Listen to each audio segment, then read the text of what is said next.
Bonjour, je suis Pierre-François Martin Laval, donc nous sommes et sur le mensuel.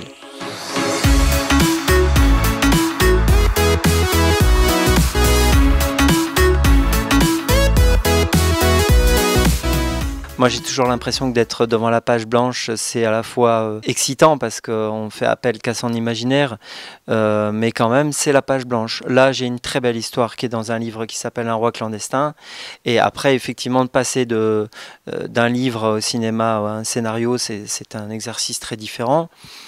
Pareil, raconter 3 ans et demi d'une vie de SDF sans papier en 1h45, c'est un exercice aussi. Il y a des contraintes. En tout cas, j'avais tout le temps en tête de ne pas le décevoir. Déjà, j'ai commencé par lui faire lire ma première version du scénario. Et d'ailleurs, c'est quelqu'un de très franc et il m'a tout de suite dit qu'il y avait des choses qu'il n'aimait pas du tout dans ce que j'avais fait. Soit des choses loin de la vérité, soit proches mais qui ne voulaient pas que j'en parle.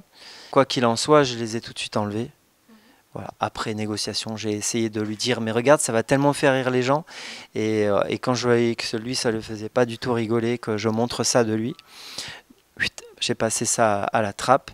Donc c'est vrai qu'il y a ce respect des ayants droit, comme on dit, hein, d'un point de vue contractuel, mais c'est normal quand on raconte de la vie de quelqu'un qui en plus est bien portant, et on a encore plus envie d'avoir sa réaction en premier.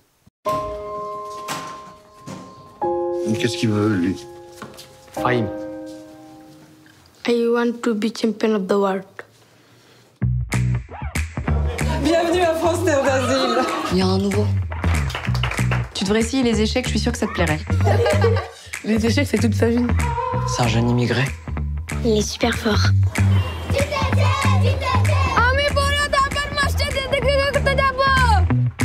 C'est en 2014 aussi, en avril, au championnat de France à Montbéliard. Je viens voir Fahim et je vois son entraîneur, et là je vois une sorte d'ogre comme ça qui me fait penser à un de mes oncles, avec une grosse barbe, des yeux clairs, et il a l'air tout gentil, mais on se dit waouh, il y a des moments où il ne faut peut-être pas déconner avec lui non plus, donc il y a ce côté paternel et rigolo, parce qu'il fait plein de blagues à ses élèves, mais il ne rigole pas non plus parfois. Et c'est là où j'ai le déclic et je me dis, il n'y a que Depardieu. Désolé, hein, désolé pour les autres, mais de toute façon, je pense qu'ils me feront plus tourner, les autres, ceux qui sont acteurs. Mais non, ils ne font pas le poids. Ils ne font pas le poids au sens propre et figuré, parce que Depardieu, il a vraiment l'envergure du personnage. Il a les traits de caractère, parce que Depardieu, je pense qu'il est capable de faire le bonheur et puis de faire des orages. Et puis c'est le plus grand, quoi. C'est pas le meilleur, c'est le plus grand. C'est un génie. Alors, les acteurs sont pas là pour être des génies, hein.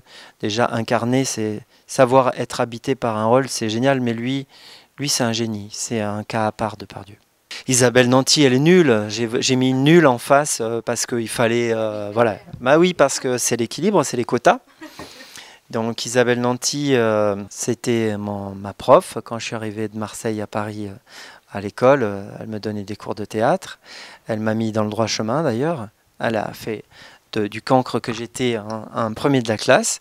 Et puis à chaque fois que je démarre un projet, voilà, c'est la deuxième question que je me pose. D'abord le sujet et après qu'est-ce que Nanty va faire dedans. Et d'ailleurs, c'est une question qui n'est pas toujours facile, parce que là, en l'occurrence, dans Un roi clandestin, il n'y a pas de rôle de féminin intéressant. Il n'y a rien. Fahim aime bien raconter ça. Il dit, ce que tu as fait d'Isabelle Nanty, c'est que tu as mis son corps dans 3 personnes, quoi. En fait, j'ai mis son corps dans la secrétaire du club, dans une personne qui a beaucoup aidé Fahim, qui était la présidente d'une association, qui l'aide encore, il m'a dit. Et la troisième, je connais très bien son prénom, puisque je l'ai rencontrée. Elle s'appelle Marion Lanvert, et elle fait partie des personnes qui l'ont sauvée directement, puisque cette Marion Lanvert, en 2012, voit un message sur Facebook, comme quoi notre champion de France est SDF sans papier. Et elle a l'idée, j'ai pas envie de dire de génie, j'ai envie de dire l'idée courageuse et intelligente d'interpeller notre Premier ministre chez Patrick Cohen là, sur France Inter, et de lui dire ça vous dérange pas que notre champion de France soit SDF sans papier, expulsable. Et d'ailleurs j'ai repris ces mots, hein. J'ai oublié de lui donner des droits d'auteur, mon Dieu. Il est un petit peu dur. Tête d'huître. Ça a pas de tête, une huître. Un peu bourru, quoi. Fais chier, oh! Les échecs ne sont pas un jeu, monsieur Fahim. T'es mort. Paf, bonne idée. Je devrais faire pareil avec certains. Pourquoi vous êtes si dur avec Fahim? Fahim, il m'écoute pas, il joue seulement avec sa rage. Et en fait, je tire mon chapeau, je le dis partout, mais c'est le directeur de casting à qui j'ai fait appel. Il s'appelle Mohamed Belhamar. J'avais vu un article sur lui, sur son travail pour Dipan. Et c'est quelqu'un qui va sur le terrain, qui va dans les supermarchés, qui compte pas les heures et avec ses collaboratrices. Et puis en plus, comme son nom l'indique, lui aussi, il est arrivé de loin, quoi, en France. Et donc, il sentait que c'était son histoire aussi que je racontais. Et donc, ce Mohamed, il me montre pendant 7 mois des enfants et ça joue faux, ça joue faux. C'est normal, les pauvres. C'est un truc, ça s'explique pas, hein, d'être habité, d'être sincère. Et donc on est désespéré et là je pense qu'il a eu un instinct de survie. Le dernier qu'on voit arrive sur photo, il nous plaisait, il arrive, il mesure 1,80 m. Et là il le voit partir dans la rue avec Assad. Il rattrape Assad, Assad parle pas français, traductrice, non, il répond non, je veux pas jouer, je veux pas passer d'essai. C'est son papa qui l'a un peu poussé, quoi, il l'a fouetté. Sans lui, je faisais pas le film. Je l'ai prouvé parce que la DAS m'oblige à choisir 2 enfants par personnage. Et c'est la DAS qui décide. Et là, j'ai refusé. Donc on m'a dit, si tu n'en proposes qu'un, on ne fera pas le film si elle ne le fait pas passer son dossier. Parce que ça dépend de son dossier scolaire, de comment il va en France. Ah oui, bien sûr. Heureusement que la DAS est là. Heureusement, on est un des pays qui protège bien l'enfant. Il s'agit de faire travailler un enfant. Donc c'est 4 heures, c'est pas 4h15, etc., etc. Mais je voulais pas... il n'y en avait pas d'autres. Vous savez, tout le monde est remplaçable. Quasiment tout le monde. Quasiment, mais pas tout le monde. Monsieur Mouhamad, vous êtes en situation irrégulière sur notre territoire, monsieur. On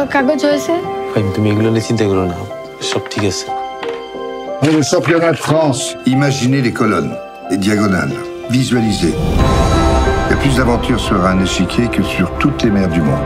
Ça déchire. Vous aviez un délai d'1 mois pour quitter la France, vous partez en centre de rétention. C'est dommage pour les championnats de France, mais tu connais le règlement, Sylvain. Notre papier, l'échiquier. Comme vous, je ne peux pas dire ce qu'est mon film. Je laisserai les spectateurs le désigner. En revanche, moi, comme citoyen, pour moi, sa vie est un drame. C'est comme ça que je le vois. Mais peut-être que quelqu'un d'autre va dire « Ah ben non, regarde, il est champion ». Pour moi, un enfant qu'on sépare de sa maman tout petit, à cet âge-là, et qui la retrouve si tard, pour moi, c'est un drame. Voilà, ça restera un drame. Maintenant, c'est vrai que ma manière de le mettre en scène, j'ai tout fait pour qu'il y ait de l'espoir et qu'on voit aussi le bon côté des choses, quoi. Je pense que c'est pour ça que Depardieu a dit oui tout de suite quand il a lu l'histoire. Même si le sujet est dramatique, c'est passionnant de trouver des gens dans des supermarchés, à la gare du Nord, et d'un coup, ça va pas, ils seront jamais acteurs, et d'un coup, vous trouvez quelque chose à leur dire qui va les bousculer, les toucher, et d'un coup, ils deviennent acteurs devant vous. Enfin, vous avez l'impression d'être un magicien. Moi, j'ai le melon, quoi, maintenant. J'ai une tête comme ça, quoi. Voilà. Moi qui voulais être juste acteur, je voulais être clown, en fait. Et heureusement que je ne suis pas que ça, sinon je ne travaillerais pas souvent dans l'année. Mais franchement, c'est tellement passionnant que je ne suis jamais frustré, en fait, de ne pas jouer. Même si c'était vital pour moi de jouer, mais ça me comble, en fait, de faire Fahim. Ça me comble. Et d'ailleurs, vous avez remarqué, c'est mon premier film où je joue quasiment pas dedans. Voilà. Parce que je suis comblé. Voilà. Donne-lui sa chance. J'ai vu de la passion. J'ai vu des nains devenir des géants. On va pas rester ici les bras croisés quand même.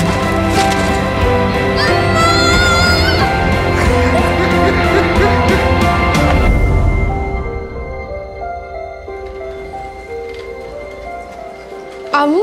Ce qui me rassure d'avoir fait ce film si tard, c'est la chose qui me rassure. Quand je rencontre la seule personne qui pouvait faire Fahim, Assad Ahmed, il est en France depuis 3 mois. Donc si j'avais fait le film en 2017, 2018, j'aurais jamais rencontré Assad. Et pour moi, il n'y a que lui qui pouvait être Fahim. Donc ça me rassure, voilà, dans cette lenteur. Je me dis qu'il arrive au bon moment, un moment où j'ai pris des coups dans ma carrière et dans ma vie privée. Donc je suis sûr qu'au fond de moi, sans le savoir, hein, parce que je ne suis pas de psy qui m'explique tout ça, mais je suis sûr que les émotions que j'ai eues à me prendre ces coups-là, je les ai transformées en énergie pour le donner à mes acteurs. J'en suis sûr. Parce que j'ai jamais été aussi généreux avec mes comédiens. J'ai jamais donné autant d'amour à mes acteurs et mes non-acteurs, quoi. J'adore les acteurs, hein, j'adore tous les acteurs que je mets en scène, mais là, je pense que je me suis dépassé, quoi. Donc, c'est peut-être parce que j'en étais capable aujourd'hui et pas la veille. Merci pour cette psychanalyse. La prochaine fois, je m'allongerai dans le canapé. 500 €?